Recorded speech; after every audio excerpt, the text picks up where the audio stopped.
Hey, welcome back, y'all. So I went down the Tubi rabbit hole once again and ran across Last Date. All right. So this is a shorty but a goodie. It's about an hour and a minute long, I think, but there's a lot packed into it. So we start off with this couple very early on in the movie. She decides when they were at, I think, like marriage counseling or something, that she wants a divorce. No really specific reason why, but we find out later on dude is crazy as hell, and that probably plays a part in her wanting to get divorced. So throughout the movie, he makes it his duty to basically eliminate any guy he sees her with. And we find out one of her friends, the one who, claims her man takes care of all this and she's all that blah, blah, blah. We find out that her friend's ex-husband is paying her and her man, what was it, 20,000 a month. I was like, what does he do for a living again? But anyway, 20,000 a month to pretty much keep tabs on his ex-wife, her whereabouts and everything. You know, I was watching this, and anytime there's a short movie that has a lot going on, that's pretty cool, because it's like, okay, you have an hour of just, non-stop action, right?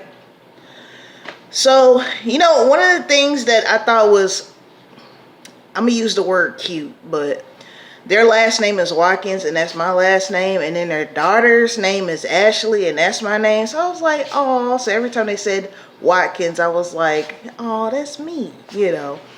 But anyway, so the guy that plays the husband, chocolate bald dude, well, no, he wasn't bald. He had hair in this. I think he had hair in it. Yeah, he had hair in this.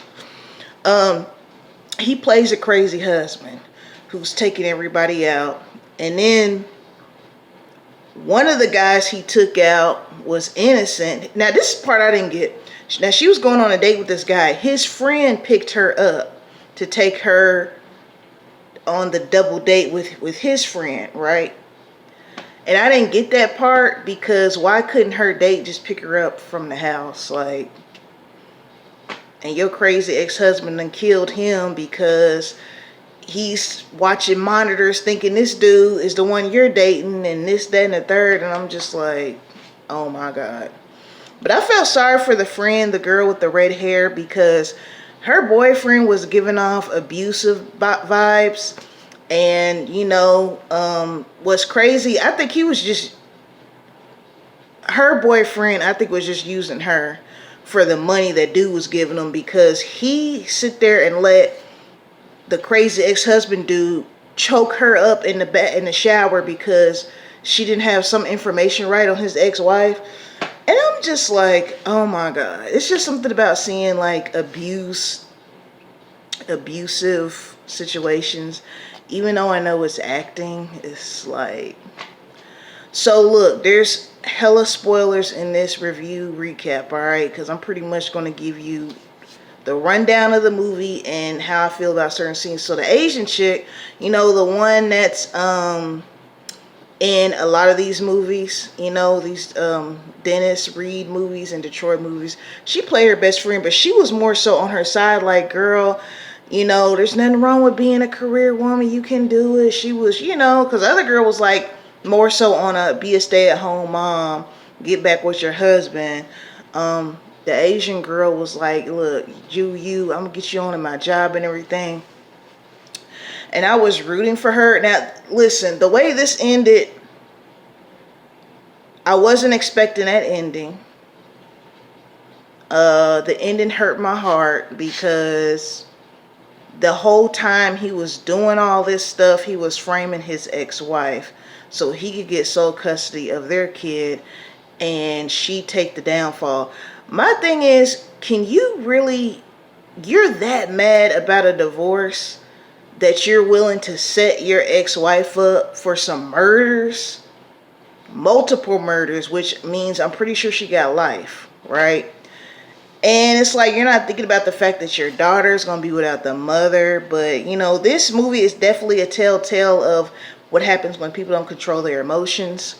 When you just go cuckoo crazy like that, you don't think about things like his daughter being without a mother now, or having to see her through plated glass and having to visit her to jail and everything like that, you know. And now some parts I didn't get because they didn't, to me, go with the story.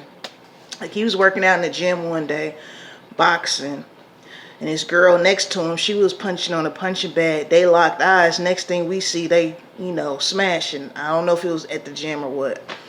We see him in the car with this other chick. She's touching on him and stuff. He jerks her hand away. And then we see him screwing some other chick. And none of these women have anything to do with, like, his wife or her friend. Like, I didn't really get that part.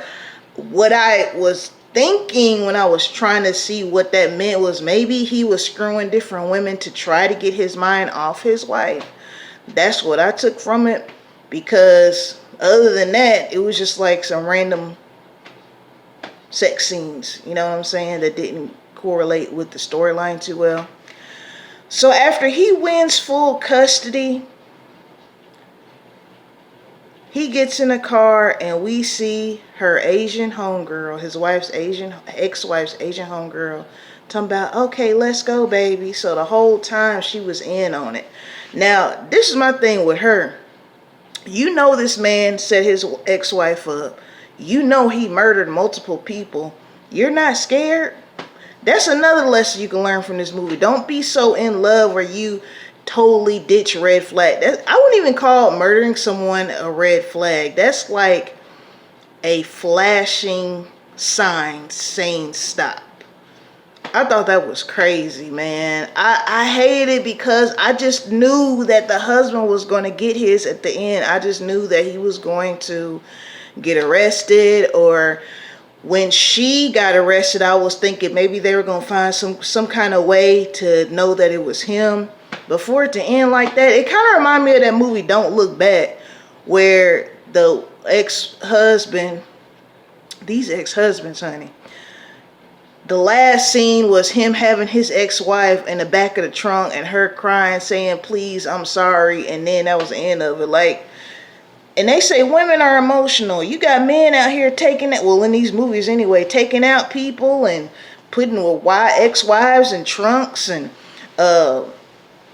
pinning murders on them. Like, dude, you know, get you some therapy, if therapy can even help at this point. Man, but that was a good one, though. Even though I hated the ending, I hated it for the ex-wife.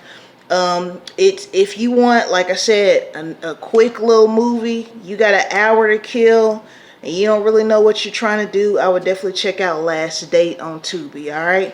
Shout out to my 77 subscribers. Shout out to the rest of you as well who are not subscribed, but you know you can by hitting that button. Like, comment, and share. Peace and blessings to you all right? Until next time.